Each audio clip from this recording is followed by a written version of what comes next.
The content of this podcast has not been evaluated by Health Canada or the FDA. It is educational in nature and should not be taken as medical advice. Always consult a qualified medical professional to see if a diet, lifestyle change, or supplement is right for you.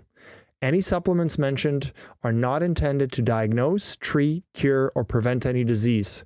Please note that the opinions of the guest or host are their own and may not reflect those of Advanced Orthomolecular Research Incorporated.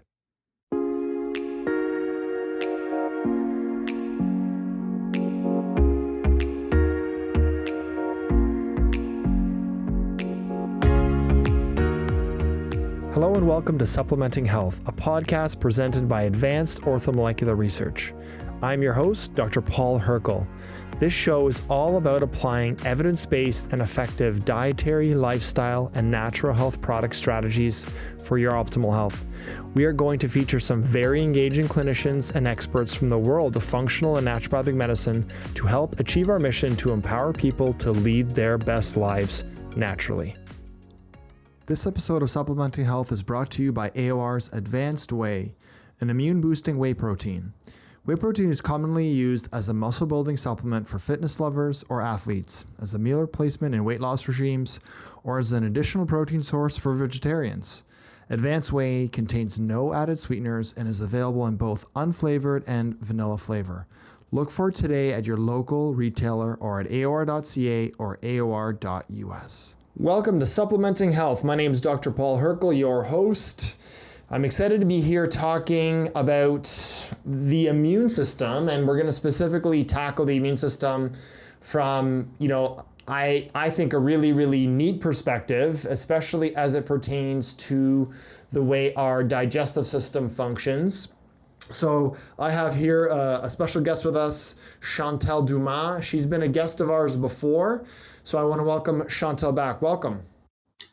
Thank you, Paul.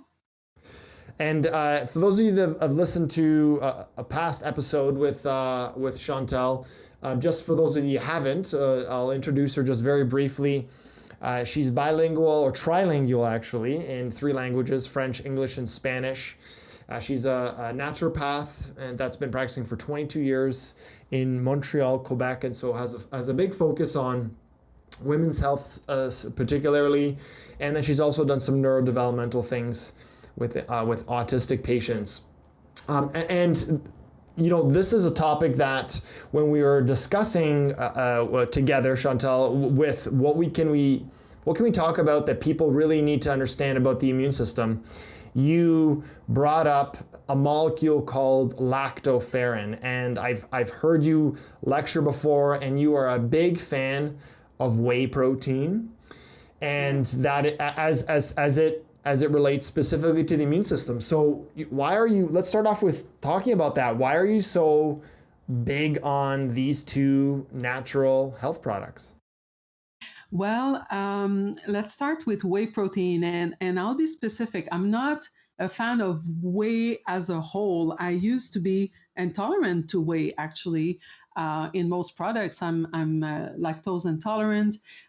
Don't do very well with most dairies either. So every time I've tried whey in the past, I was feeling, gastric discomfort, feeling, gassy and not so good after taking any kind of whey until several years ago. One of my partner was a bodybuilder, and he had a tear in the calf muscle.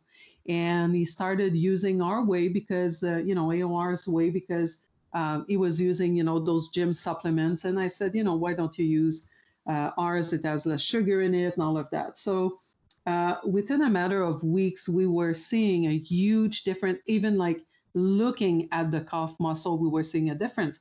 And so I thought that was very phenomenal. So I decided to give whey another try. And I started with I kid you not, like half a teaspoon of whey, just because I've had bad experiences in the past. And it was fine. And then I increased until I was able to take my 2 full scoops of whey. And I felt really amazing. My energy level went up. I felt like my body was detoxifying, although I was not doing any kind of specific detox protocol. But yeah, I was putting, greens in my smoothie and all of that, but I wasn't particularly trying to do a detox at that time. But in terms of energy level, it was just phenomenal. So I became really interested in whey, and I started recommending it to my patient because in North America, we have enough calories per day, but when you start looking at the breakdown of macronutrients, you realize a lot of people, especially women, we don't have that 0.75 or that 1 gram of protein per kilo. Many women, I don't know if it's the same for you, Paul, in your practice, but I see that many women live on an average 35 to 45 grams of protein per day. So most people are deficient without knowing. They think they have sufficient food, but they don't have enough macronutrients such as protein. So I started just supplementing mostly for breakfast to make sure that especially my women in my practice had enough protein in their diet because they're on the go bringing the children to daycare and don't want to sit down and have a proper breakfast. So at least the smoothie they could bring along and start their day with that 22 grams of protein. So that's how I became really interested in the advanced whey protein from AOR. Yeah, and AOR is obviously a main sponsor here of Supplementing Health. So, Chantal, you have worked for AOR in the capacity as a medical advisor for the last 10 years. So you've had a pretty good idea about not just their products, but also other products that you've used in your practice. And so I can speak as a naturopathic doctor myself. Whey protein is probably not the most popular type of protein that is used by my colleagues and even in my own practice. And the main reason, as you mentioned, is that it is sourced from dairy. And there's a whole bunch of reasons why that can be problematic in the eyes of some practitioners. What, in your experience, makes a good quality whey protein? Like the one you're referring to here at Advanced Whey, and all the other stuff that's on the market that maybe gets a bad rap. Well, the transformation process of the whey, of course, has a lot to do because a lot of times we might start with very similar raw material, as usually dairy is collected from pools of milk. So the raw material might be similar for a lot of the companies out there, but then the way the product is made has everything to do with it. So AOR is a specific filtration process which makes the molecule very small, and therefore it's my understanding of it is why I, for example, who usually have problem tolerating whey protein, have absolutely no problem with this one, just because the molecule are broken down. They're much smaller, so they don't create an extra burden on our digestive process. So that would be one of the main thing to look for. Also, what kind of testing is being performed on the product. Of course, you're taking health supplement. You don't want them to carry ingredients you would not want to have, such as hormones, such as heavy metals, this kind of stuff. So it's very important to deal with a reputable company that does all the pertaining testing. And then you also want to make sure you're using a protein as pure as possible, because a lot of the more economical or apparently more economical brands on the market, when you start looking at the breakdown of the ingredients, especially if they're labeled so-called gym products, they will have oftentimes a lot of lecithin in it, which is a type of fat, and a lot of sugar. And if you're using that whey protein, to gain bulk, because you're, a slender type of person training to gain bulk and mass, you might want to have that extra sugar and that extra fat. That's right, yeah. That's not true for the average person, and especially if you're taking it for medical purpose, because we've mentioned, the need for macronutrient to have the adequate amount of protein, but there's other kinds of benefits to whey protein. For example, it gives you amino acids that are sulfur bearing, that carry that sulfur molecule that is important in producing glutathione. Now, glutathione is an extremely important substance in our body. It's involved both in the detoxification process and the immune process as well.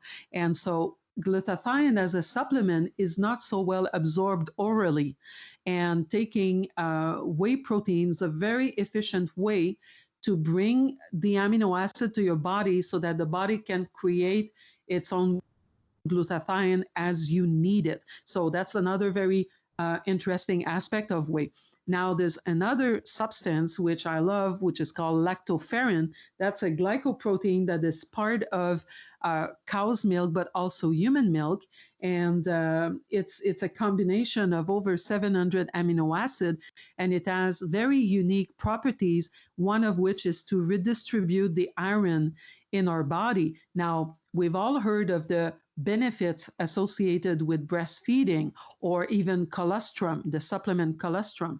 And the reason for that, mainly, it's because it's very high in lactoferrin. And lactoferrin has several antibacterial properties, antiviral properties, and I'm sure we're going to get into more details into it. But the lactoferrin can be lost during the manufacturing process of creating that whey protein.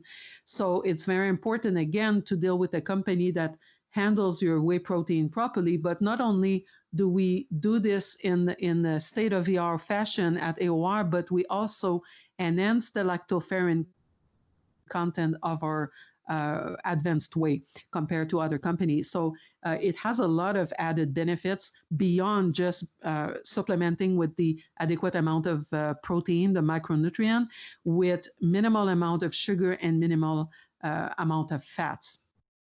Yeah, you touched on so many different points there. I'm going to go back to one, Chantal, that I think is important for people to understand is that I went to school, did my undergrad at McMaster University, and I remember when I was in my kin classes talking about whey protein as being the gold standard when it comes to protein sources because of the amino acid complement that's part of it, and definitely they're looking at it from a very anabolic perspective. So we talked about bodybuilding, and so there are so many different types of whey protein in the market that are used by athletes and bodybuilders, but they're looking at it from a very one-dimensional perspective. They're looking at it for just building muscle. And what you're talking about, well, where does whey come from? Well, it is a protein fraction that comes from milk. Well, who is milk for? Milk is for baby calves or baby humans or any baby mammal. And the reason that we breastfeed and recommend it so highly in humans and why every animal puts a ton of priority on it, because it's important for immune function. And the reason, as you touched on, is because of all these different, not just the amino acids, but these other glycoproteins and these other amino acid like compounds and sugar compounds that are incredibly helpful for regulating the immune system. So you're talking about using whey, not from an anabolic bulking perspective only, but you're talking about it almost as a medical food, right? Absolutely. And I think we ought, especially at AOR, because of the quality of our product, we ought to think about positioning the whey as such, because like I said, it's a very efficient way to increase our glutathione level, and glutathione is paramount in the detoxification process and the immune process as well. So it's a very good way. For example, if you want to do a spring detox, but don't necessarily just want to focus on, bitter herbs like milk thistles and the above to stimulate your gallbladder and detoxifying that way, it doesn't work well for everybody. So there's an art to detoxification, which would be another great topic for the podcast. But I feel that just taking a whey supplement, like, reducing what's not so good for you, like the alcohol and the sugar and all that. And you can replace 1 or 2 meals per day by a smoothie. You make sure you add a lot of greens in your smoothie, a lot of small fruits like berries to bring up the level of antioxidant. And it's a very, very good way to do like a modified fast where your body will still need and use those great amino acids that you're bringing in the whey, especially those involved in the glutathione process, and you will start detoxifying. So just adding a good probiotic such as probiotic 3 or advanced biotics, uh, replace some of your meals by the whey protein in a smoothie form, and increase your water intake, you're already going a long way with that. Yeah, totally. The fact that it increases glutathione is doing so many different things, and you mentioned two of the most important things. I mean, I think we're very focused on immunity right now, and so whey protein has a high amount of cysteine, and that's a particular amino acid that is responsible as the key building block for glutathione. Can you speak to a little bit about why glutathione is so important when it comes to our immune system as well as our detoxification? Well, it's used by every cell in our body, to detoxify. It's involved in the immunity as well. And the problem with glutathione is it has so many functions that we can easily get depleted. And one of the Yeah. questions I'm often asked is, why whey protein? Why an animal-based products? Because as we know, people are steering more and more away from animal protein.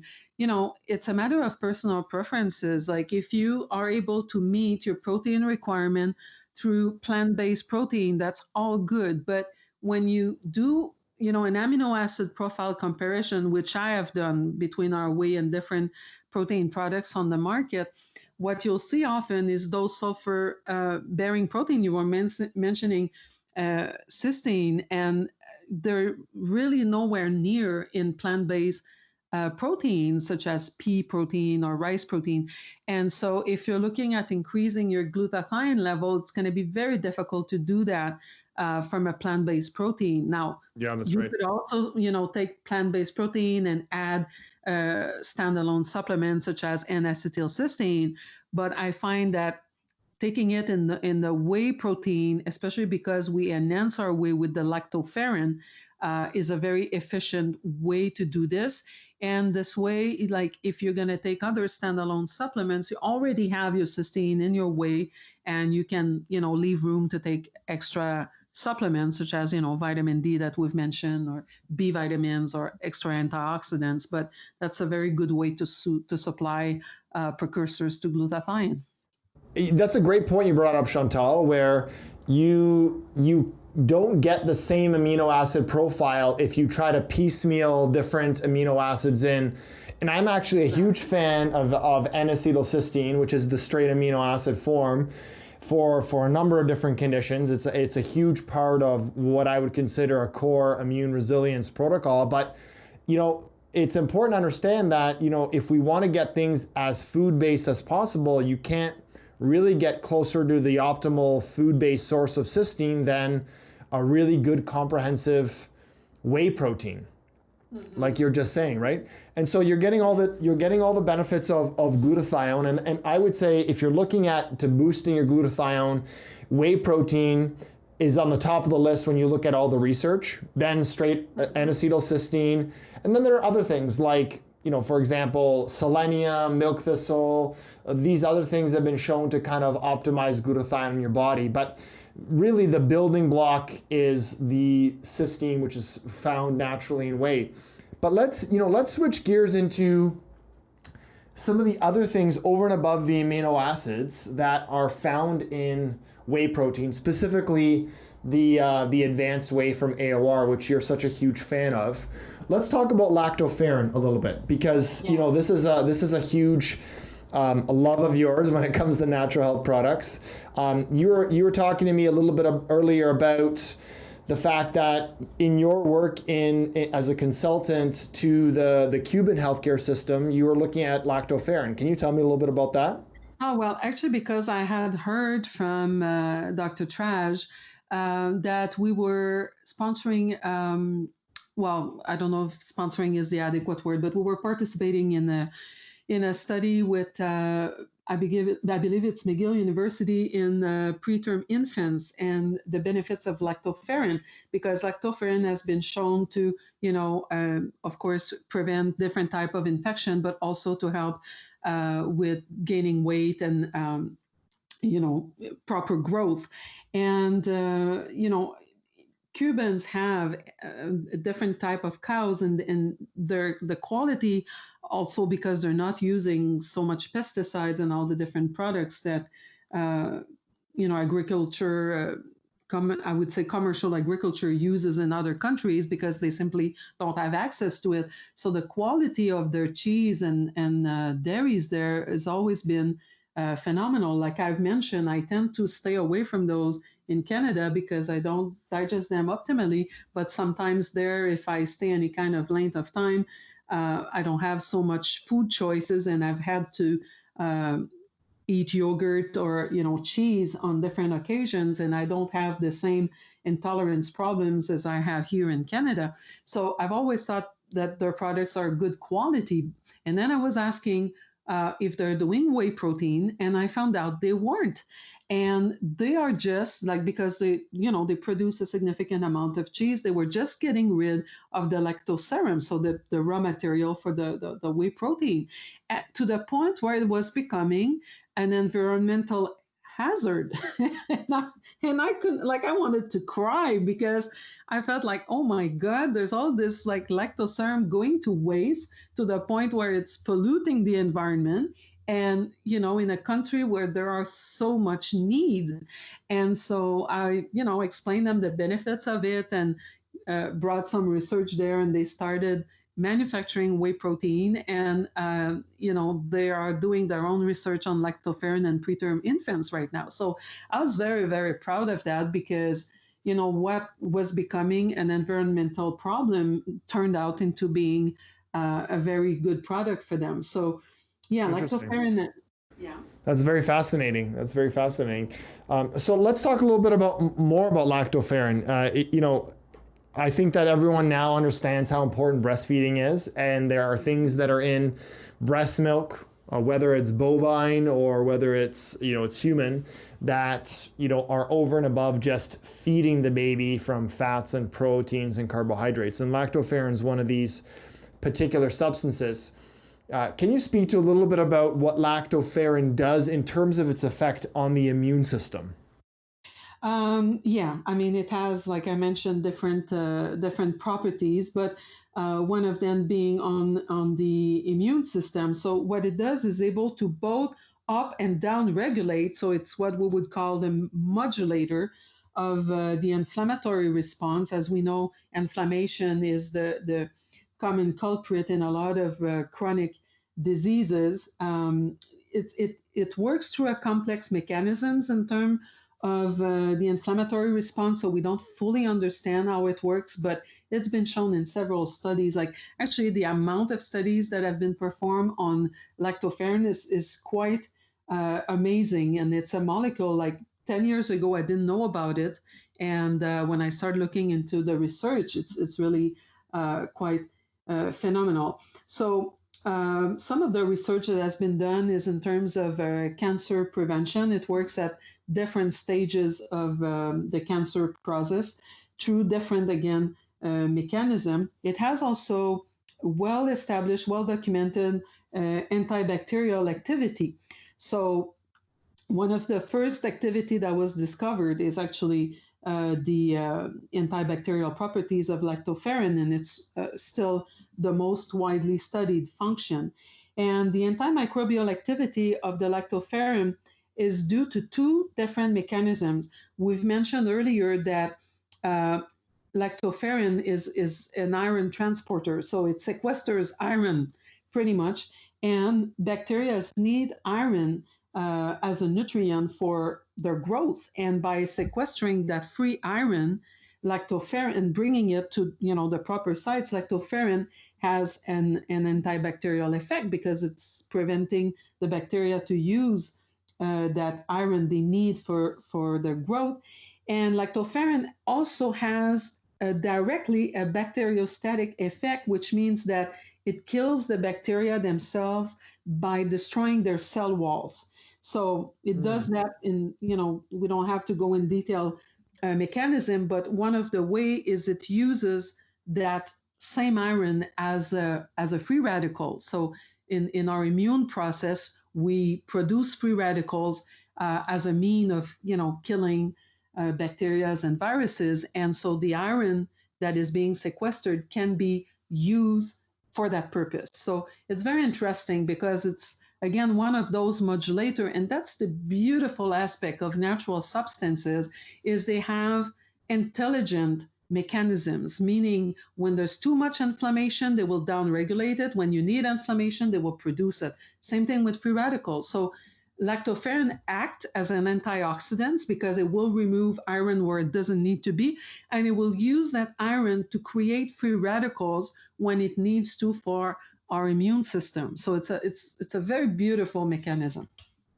Yeah, you know what? That's the exact same thing that struck me as you were talking. And I've been a big fan of lactoferrin myself in my practice. I think that, definitely maybe not as big as you, but I've appreciated just the elegant beauty of the way that it works. And this is the way that, there's such an intelligence to the way that, food-based and really orthomolecular ingredients, things that are found naturally in food where, if things are too high, it'll bind them. And we know iron is a good example of if you're low, you have a whole bunch of issues. We all know about iron deficiency anemia, but if you're high, there's a whole bunch of negative issues and usually pro-oxidation, pro-inflammation is an issue.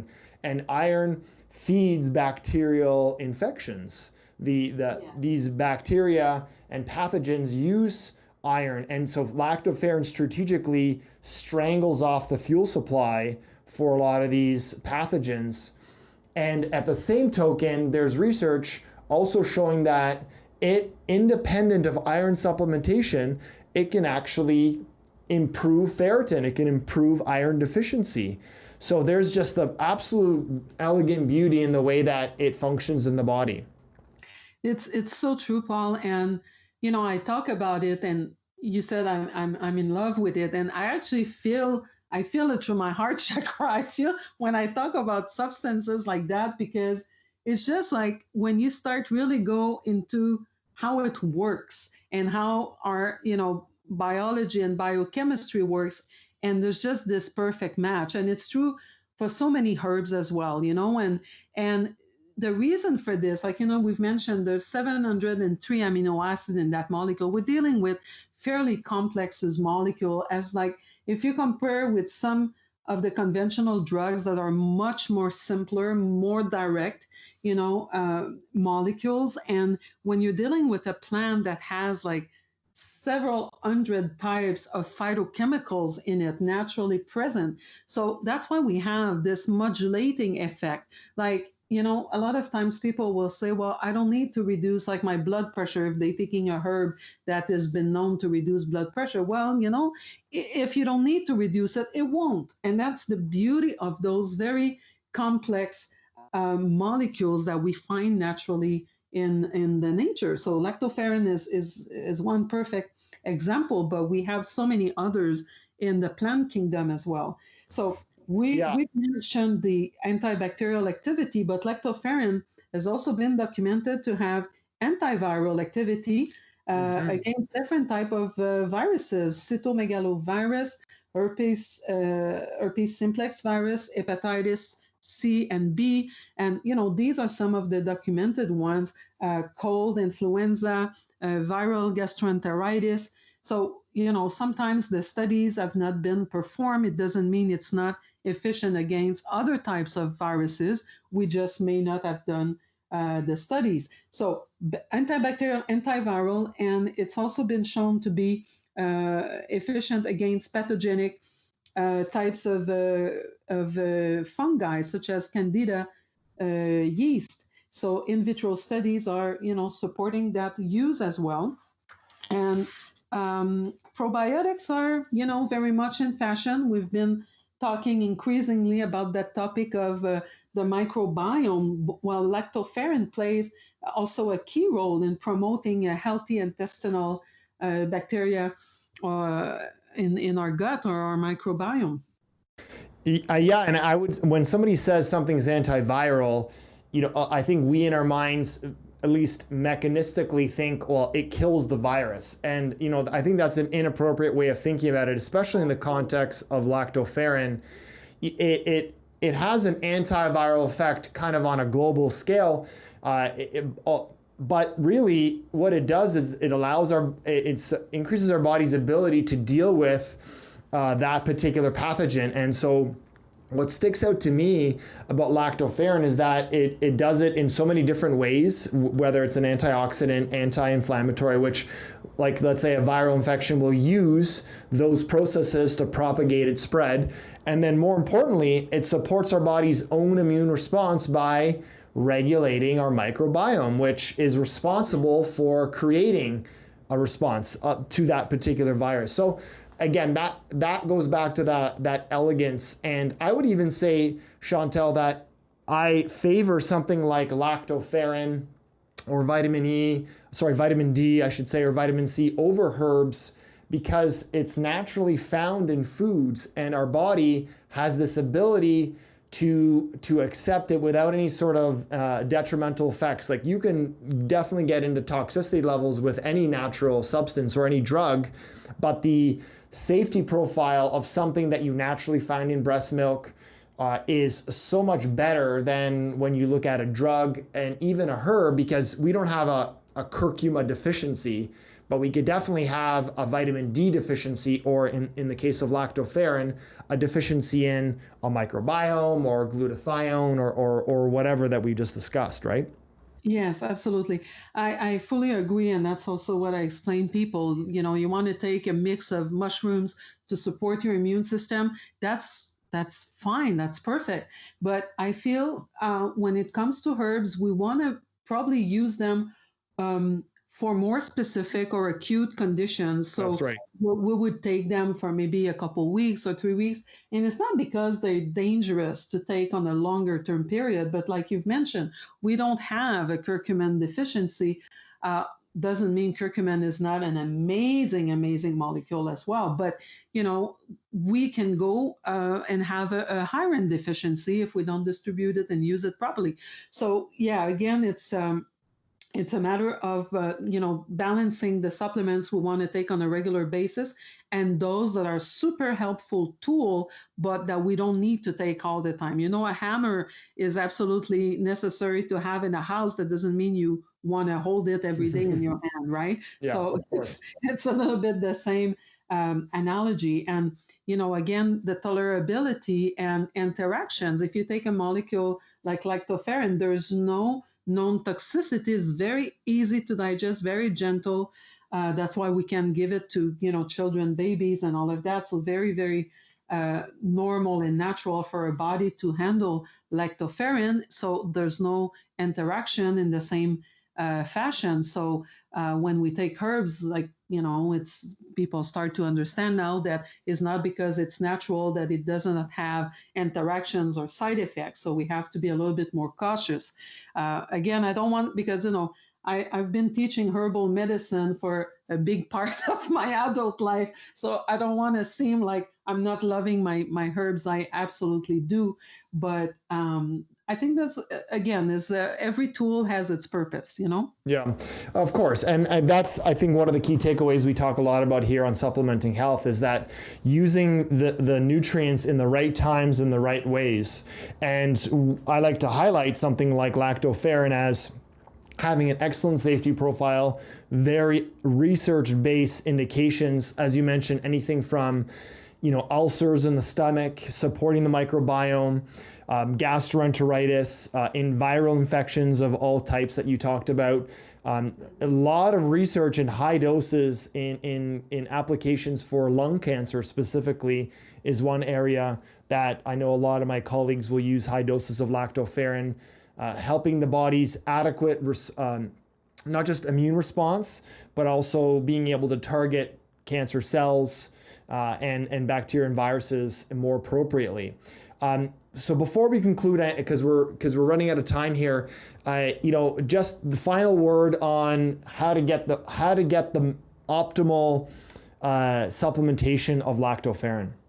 Yeah, that's a good point, Paul. I was thinking as you were talking, because if people say, "Well, I really like the idea of this beautiful molecule called lactoferrin, but I still don't want to take the whey protein. How do I go about this?" Well, lactoferrin is also available as a standalone supplement, so you can actually buy lactoferrin as a standalone supplement. And if you want to go for a very significant dosage, like you were mentioning in cancer cases. Like my own mother has lung cancer, and she was given a prognosis from 3 to 6 months, and that was in June, is going to be 5 years ago.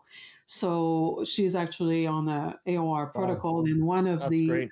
yeah, and one of the cornerstone of her protocol is the lactoferrin ultra. So it's actually the same advanced whey as we spoke about, the same whey protein, but it's really, really loaded with a mega dose of lactoferrin. So in our regular whey, in our regular advanced whey, we have 210 milligrams of lactoferrin. In the lactoferrin ultra, you have 4.8 grams per teaspoon.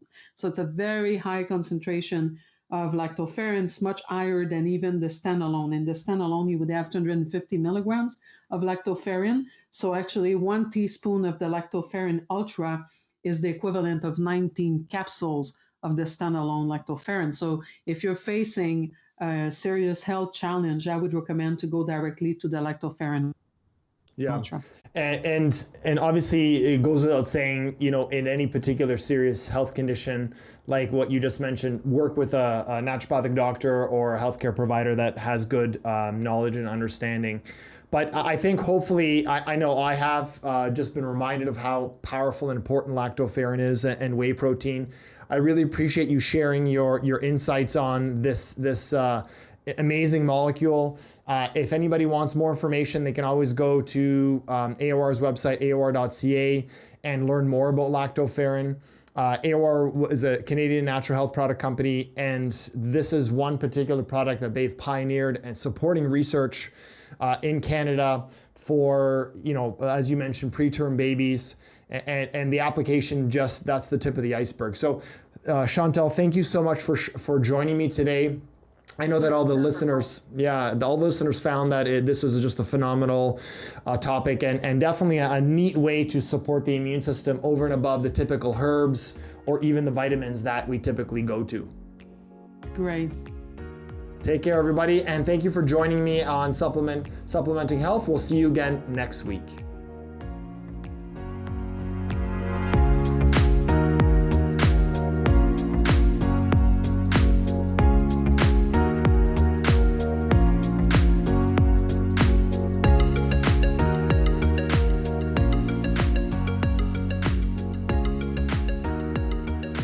Thank you for listening today.